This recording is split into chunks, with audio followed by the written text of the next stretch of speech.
Time for the Zeitgeist, your trends tested with Ollie Peart. Hello, Ollie. Good to see you indoors this time. Yes, nice. It's warm in here. The colour has returned to your face. Yeah.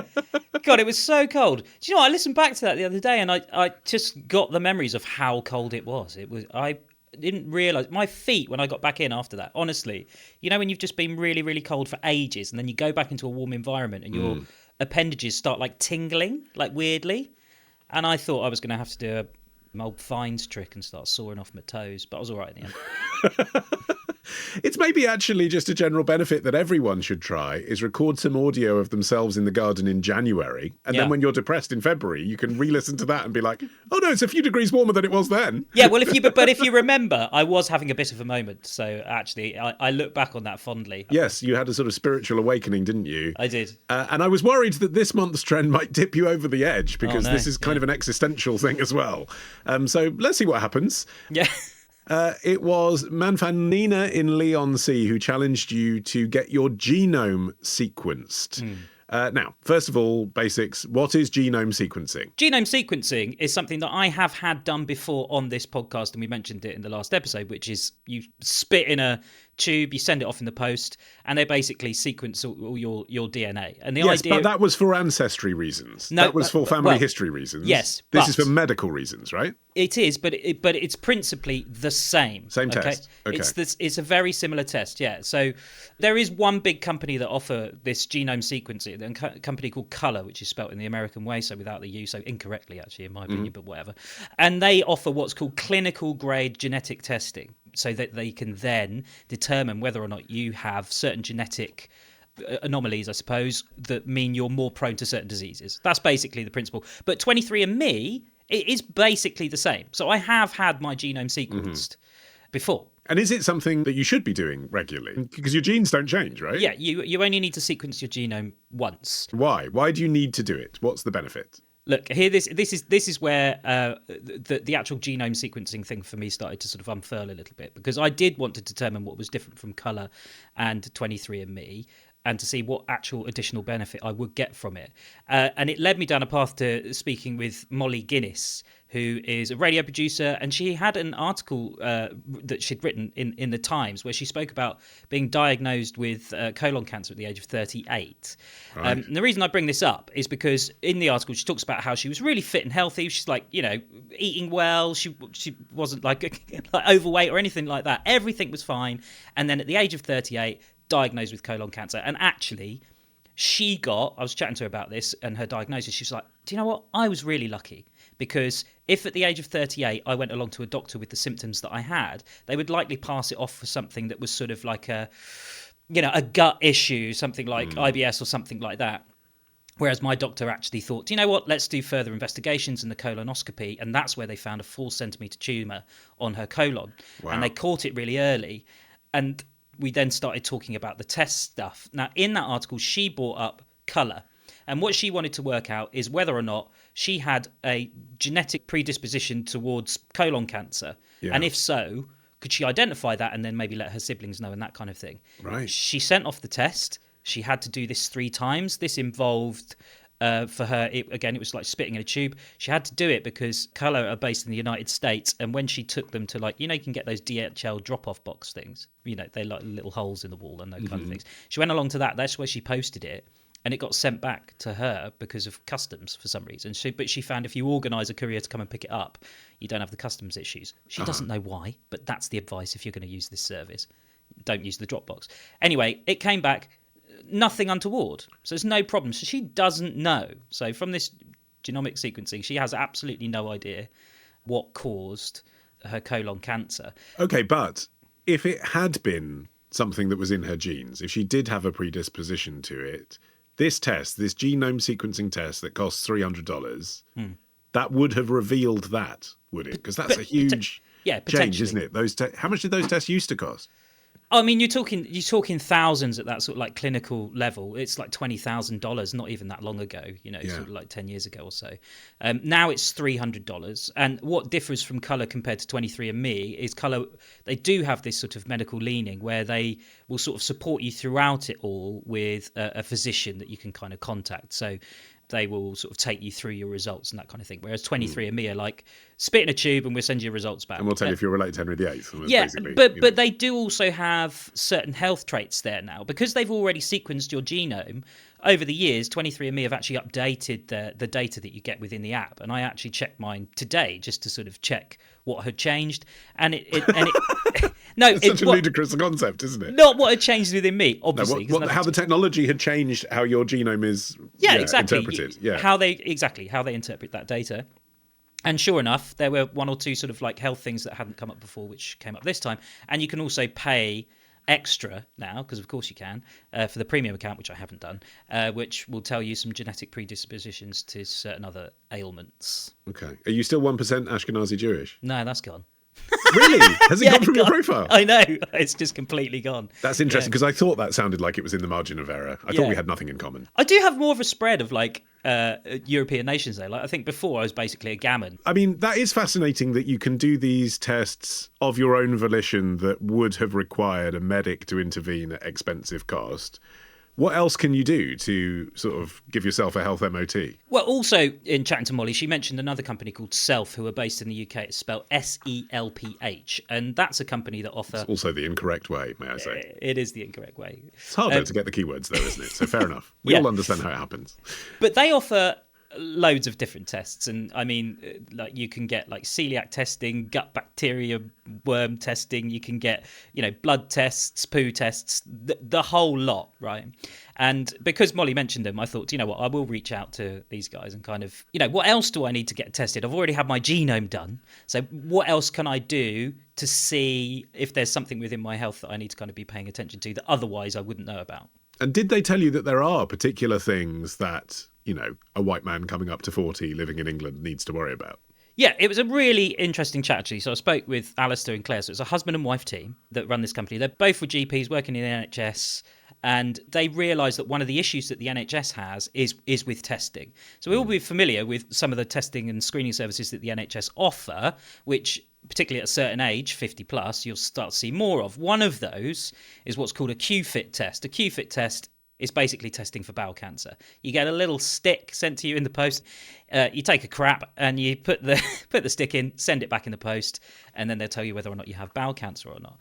Now, the NHS do offer that, but they only offer it over the age of 50. Yeah, I'm glad you're bringing this up because it's something that I keep seeing again and again. Giles Corrin wrote a column in The Times, didn't he, a couple of weeks ago, talking about how he's got prostate cancer and he had to basically beg to have the test because he wasn't in the demographic of people that they would say you should have it. It does seem particularly, and I think people sometimes feel like they shouldn't say this in this weird British way because they'd be criticising the NHS if they do. It's not that. It's just that in other countries you do get tested younger, and here, because it's a publicly funded system, you don't, and you have to ask for it. And there does seem to be particularly a gap for men in their 40s who might be developing these things slightly earlier. And actually, Alistair was saying to me, you know, the fastest group of people who are getting bowel cancer are people under the age of 50. That doesn't mean more people are getting it. It's just it's the fastest growing group of people that are getting it. And if you were born in the 1990s, you are actually 3 times more likely to get bowel cancer in your lifetime than somebody born in the 1950s. And that's because of dietary changes and that kind of thing. So actually, testing younger is something that we absolutely should be doing. But it's more than that. Because of what you were saying before, because of the way that the NHS is funded, it does lack certain resources. So when you do that bowel cancer test, what they're testing for is blood in your dumps, right? That's what they're looking for. Why didn't they call their company that? I could be a doctor. The NHS... You could get that URL, no problem. The NHS measure is 120 hemoglobins per gram. That's what they call it, right? That's what they're looking for. So if you have over 120, they will send you for a colonoscopy. Everywhere else in the Western world, pretty much, it is 20. And the reason it's that in this country is because we simply do not have the resources to send that many people for colonoscopies. And it doesn't cost that much, does it? For a middle-class person who can afford their bills. You're not talking, again, you're talking a few £100, are you, to do one of these tests? £59. £59? £59. God, for a life-saving thing. Like, because the earlier you find out, the better, right? I mean, it's strange, isn't it? Like, the amount of people I know that are like, when they have some surplus money, that are like, should I put it in an ISA? Should I put it in my pension? Should I pay off a bit more of my mortgage? It's like £59. Find out if you're going to get cancer. That's a good one, isn't it? Yeah. And yet people aren't in the routine of doing that because we don't all have private healthcare here. No, that's right. Yeah, you're absolutely right. And when I found out that one was 59 quid, I thought, that's one you could do once every couple of years. Yeah, yeah. I mean, it's once every 2 years when you're over 50 with the NHS. But like I said, because of that screening threshold, they miss like 50% of cases that are tested. That's a lot. That's a lot. That's a lot of people going under the radar. So if you can afford it, do it. Absolutely do it. You can afford it. Have you done it? I've done it. Right. And I can say to you right now, it's totally fine. I mean, obviously, there's a part of me that thinks that's a shame because we could have had a spin-off podcast there. Right. They're very popular, those shows. But the other thing, it's really easy and it's really, really quick as well. I got my results within 24 hours. So you're not sort of like hanging around going, oh, have I had? It's not like you've got like a few days of like worrying about if you've got cancer. Personal question. I don't mean to like linger on the gross out stuff. I'm just genuinely curious. Do you just shit in the toilet as normal and then scrape a bit into the pot? Is that what you do? You don't have to squat over the pot. Right. Do you know what I asked this question? I said, it's the question that occurs to me. I know. But they both told me, they said, you'd be surprised we don't get asked that much. I was like, really? People don't ask how to collect their shit. Yeah, that's the thing you're being asked to do. I think everyone discusses it at home. Yeah. And I bet some people put some newspaper down and do it there and scrape it off. I bet they do. Best way, little hammock of toilet paper. Yeah. Make sure you open the window. So you did that, you sent it off, and you got the result, electronically? Yeah, within 24 hours. And what Selph do is they'll write a report. So they'll get the information, and then they'll basically tell you what it kind of means. And in the instance of the QFIT, it's basically like, yeah, your test was negative, and so you've got nothing to worry about. That's basically with what particular things are they looking for? Well, my chances of having bowel cancer, because I think it came out at like less than 4 hemoglobins per gram, is very, very, very, very small. It's like 1 in 1,000 or something, or less than that. So it's like it's a really slim chance that I have it. Does it do prostate as well? No, that's a different end, right? That's a different test. So that's a test called the PSA test, which they also do offer. I have not had that one yet. That's a blood test.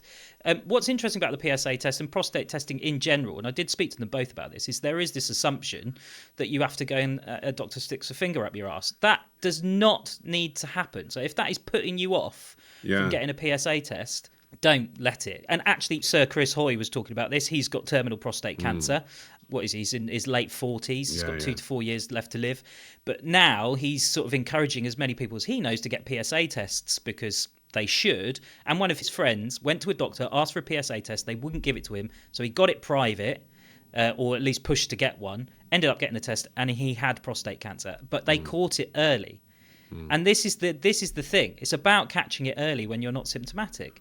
With colon cancer, it's a really prime example. Stage 1 cancer, 90% chance of survival. Stage 4, 10%.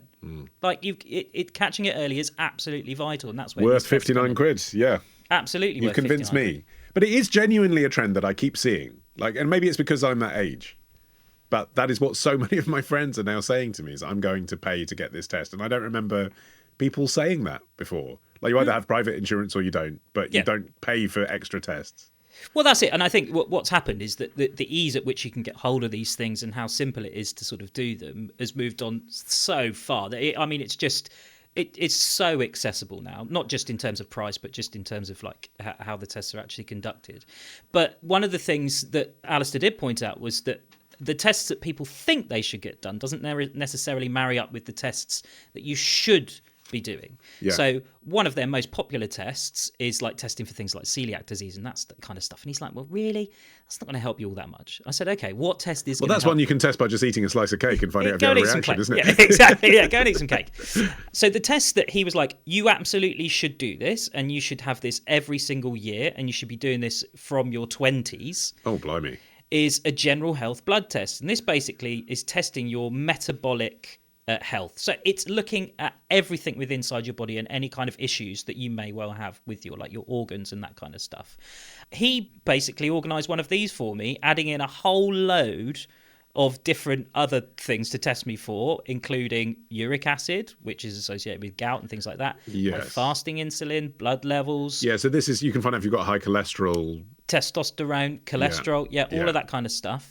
They sent a nurse to my house. Wow. Which you can pay for. It's an extra £70 to have. Was that because you're too squeamish to do it yourself? No, just for simplicity. You know, I've got a 3-year-old. I'm a busy working professional in my late 30s. You know, a nurse can come over, take my blood, and then take it off and ship it back, so I don't have to post it. And it's much more simple. You can do a finger prick. Yeah, I don't test. like the finger prick thing. No. I mean, we've spoken about it before, and it is amazing, the technology, but actually making a hole in my finger and then squeezing blood out the end of it does kind of bring out the Cronenbergs in me. Can I just say, having your blood taken at home is just an absolutely amazing experience compared to having it taken in a horrible clinical environment. So if you have the spare 70 quid, do it. But the general health test with all of the additional bits is £339. So it's not cheap. It's not. But for me, it came back and everything was fine. All good. Low cholesterol. My cholesterol's fine. There's a butt coming, isn't there? What have you found out? Kidneys, liver. Well, I found out that I have something. I have a high level of what's called LP(a), right? And I had no idea what this was either. No. But basically, it's a genetic trait. This is something you cannot change. And what it essentially is, it's a type of cholesterol. And it works in the same way as cholesterol, as it basically blocks up and narrows your arteries. So it's not a good thing. Oh, well, okay. But good to know about. Good to know. Very good to know about. So what does that mean? Fewer bacon sandwiches? I'm at much higher risk of heart disease, dementia, and any other kind of cardiovascular issues. 1 in 5 people have it, right? Including Alistair, who was the guy that did my report. So he gave me so much information about this thing, and it does require a genuine lifestyle change. Since I found out, I only found out on Monday, I've just changed almost everything. I'm eating healthier. I'm trying to work out every day. I have to be conscious of all those kinds of things because my cholesterol, as I get older, regardless if I do anything or not, like it's going to get higher. So I've got to do something about it. I have to try and maintain a healthy lifestyle. And if I don't, there's a high probability that I will, something might happen. Yeah. You're going to be hard to replace. It would be awful. But as I say, like 1 in 5 people have this, but they don't know. The NHS do not test for this. And it is something that they should test for because 1 in 4 people have a heart attack die of cardiovascular disease, heart disease. Well, can I tell you, as someone who takes Benacol regularly, wait until Club Guard do the special offer and bulk buy. That's my advice. But this is something I do have to do, and now it's like paying attention to it. My next step is that I have to go to my doctors and tell them that I have this thing. A lot of doctors don't actually know about it within the NHS. They don't know what it is. So you kind of have to push for it, and then you have to go to a specialist, get your arteries scanned. They scan your blood vessels and that kind of thing, and see if there is any kind of damage, and then you can kind of assess what's next. And that may mean going on to medication for cholesterol, or it just may mean lifestyle changes. Don't know yet. I will find out. Don't try the Aldi Benacol. It's rank.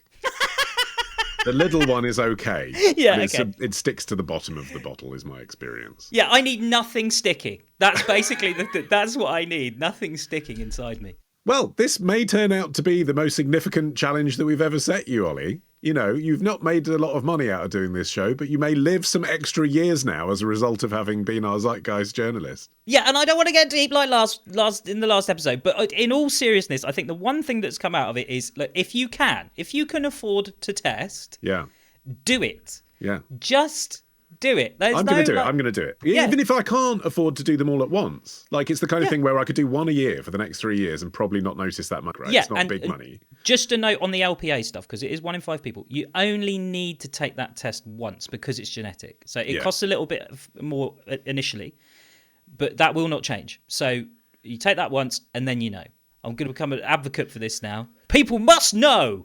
Be a charity ambassador, can't you? An ambassador for LPA. I'll get T-shirts. Boring thing to talk about on daytime TV. Can you imagine? Yeah. We're joined by Ollie Peart now. Apparently, you found out you have this thing that 1 in 5 people have that has no potential impact on your health if you look after yourself. That must have been devastating.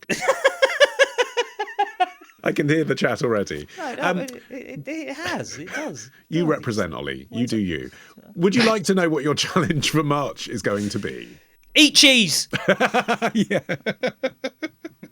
Could Ollie try to make the most high-fat fish and chips available? It's from Manfan Simon in Sheffield, who says, can Ollie get himself a fresh spring look? It's a fashion question. Oh, God. Using just AI. So this is about these apps now where you can put in a photo of yourself, I guess is how it works. And instead of having a personal stylist that's a person, AI says, you've got a ginger beard. You should wear this rocking snood. You should shave it off. You're beyond help. What I thought would be fun is we could meet up in a month's time and you should be wearing the outfit that you have not crowd tested with any real people, but AI says you should be wearing for spring. So it's basically asking AI to determine what I should or shouldn't wear. These people are doing this. Yeah. But it's actually, there are apps where you can buy the clothes from the app. Oh, I'd like to know how they work. I'd like to Oh. know, are they actually like trying to shift you the crap they've got at the back of the warehouse? All of that. We've got some crap at the back of the warehouse. That'd suit you, you ginger bearded twat. Ollie Peart, it's a pleasure. Thank you. Thank you. Coming up next, what's in a name? I meet Rebecca. But first, it's our record of the month, and it's this by Manchester-based poet, writer and producer Anthony Schmerick. His live shows are like going to church, but without the collection plate. This new track is called Angie's Wedding. It's out now.